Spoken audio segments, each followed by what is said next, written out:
see what I have.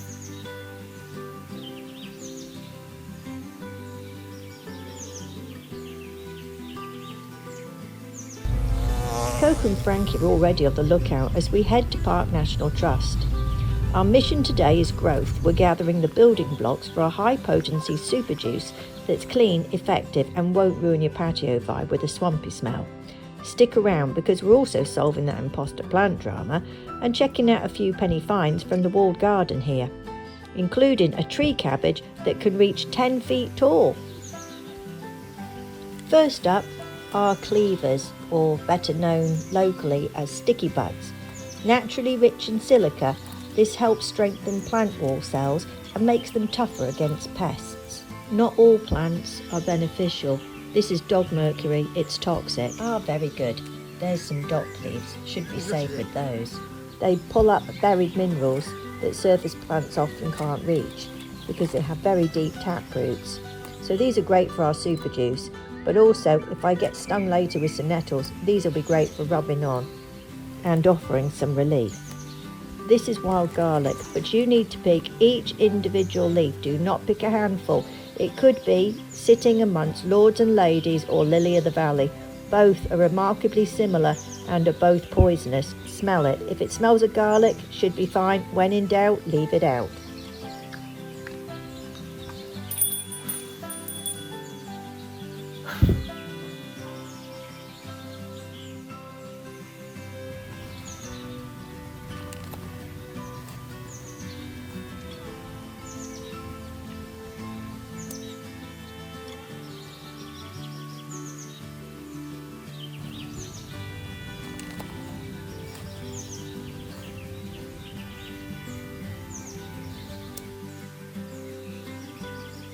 Something magical about seedlings grown with that much history, and getting them for pennies feels like a gift from the garden gods.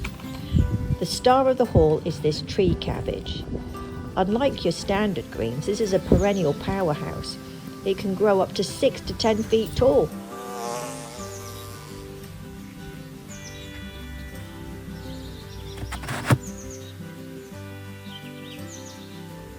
Right plant, right location. This is the one that was the mystery plant that turns out to be a blueberry. And if it had been planted in this tub with the ericaceous compost and been fed rainwater, it would look like this guy. Oh dear, I wonder if he can recover.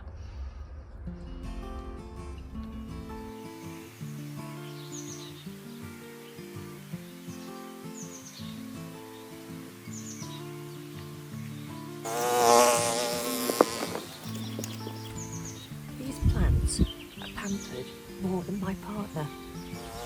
This is such a tiny garden that I'm asking a lot of those containers. So I'm going to need to be able to make some fertilizer for them. And rather than buy it and buy it and buy it, and who knows what's in it, I've been to collect all the things that I think I need to make a superfood. And I've just finished making a fruitcake and a seed bread, in which case I think now is the perfect time to make. First thing I've got to do is boil a stone so that it's nice and sterilised. So that's my first thing to do now.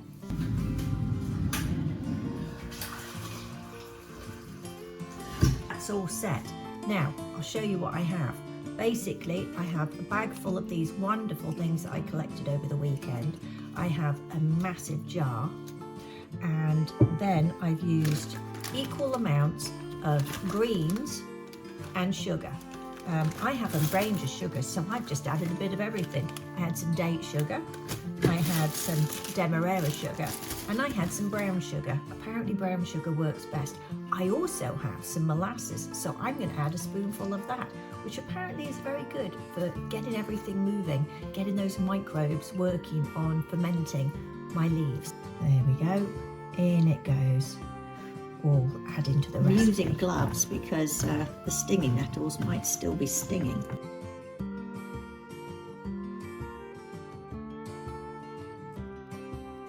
Okay, so we're basically crunching some of the sugar into the leaves. A nice variety of things here. More sugar. This seems like a much better idea. I do not like the idea of a stinky bucket outside. So I think this will be a much better option. And there's some of the garlic going in. Apparently that's a good pesticide.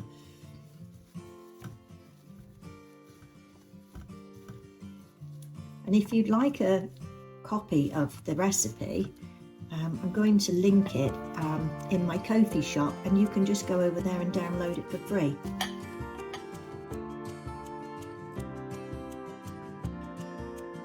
This should smell very nice, and you use it 500 to 1. So that is incredible, isn't it? So I'm going to put my boiled stone on here. In goes my boiled stone. That's supposed to weigh it down. There it is. And I'm going to add some muslin on the top and a plastic band just to hold it in place. And then I'm going to come back in 5 or 10 days and see what I have. So I found the perfect material for this, just a piece of cotton. This stops fruit flies, so you don't want netting. A coffee filter would work apparently, but this is going to work great. So I have it here, and I'm now going to hide it, tuck it into this corner where it's free from, it's warm, but it's also out of the light, and come back in 5 or 10 days and see what happens.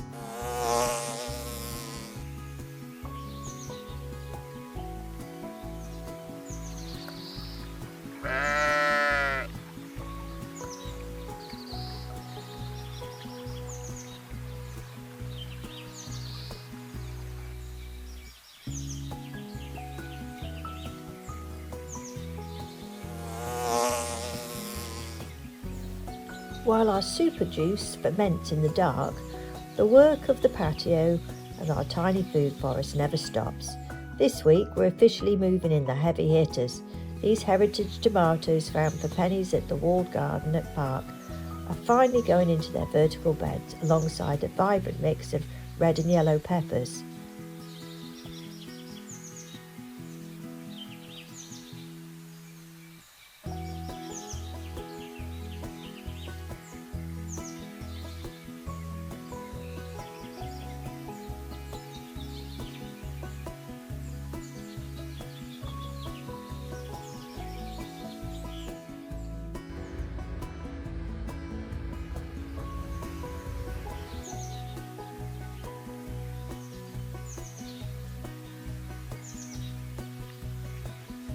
To give them the best possible start and to keep my hungry blueberries and tayberries and squash happy, I'm going to deep feed with some bloodfish and bone. The weather here in Devon has been incredibly changeable lately, so providing that extra nourishment is key to helping them cope with the weather shifts.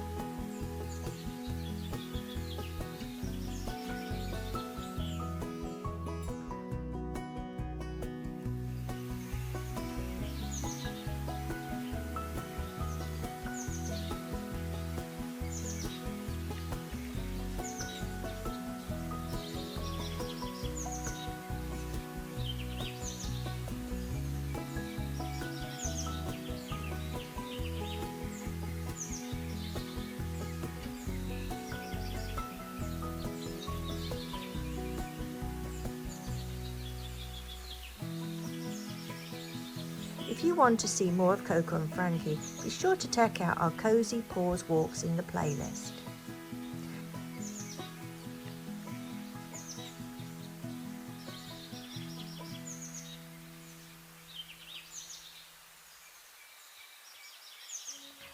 And if you want to join us next week, we plan on going to the coast and collecting shells and smashing them up as a natural slug barrier. So hit that subscribe button and join the pack. Also, I noticed that somebody's been nibbling at my tayberry. She'll have to have a look into that. And how do we use the little bits that we have growing already? Well, I'm going to make a potato and egg salad with some celery, some marjoram, some mint and some onion tops.